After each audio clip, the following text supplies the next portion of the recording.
1年啊。就是去年4月份就是生了风寒以后就咳嗽，然后呢也是反反复复吃了很多药都没见好，然后呢最后检测他说舌头边际哮喘，然后当时用的那个复苏酮雾化，然后用了9个月，正月出发也就是2月份的样子嘛，就开始受了风寒以后咳嗽了，咳嗽就是，然后又吃点药又好一点点，好了，然后又瘦点，然后咳嗽又加重了，就是没完全好。接诊的这个孩子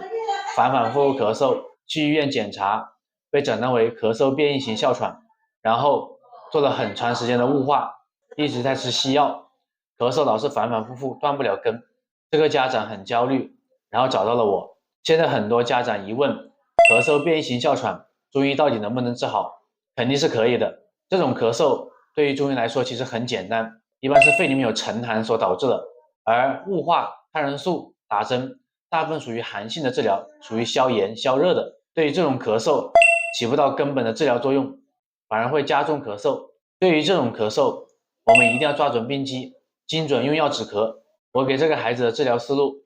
就是第一步，把体内的寒气给散掉，肺里面的沉寒给散出来。寒气散出来之后，这个孩子就不会咳嗽，传染会变得很少。因为这个小孩子咳嗽太久了，伤到了脾胃，脾肺气不足。接下来一步就给他调理脾胃，把脾肺的气给补上来，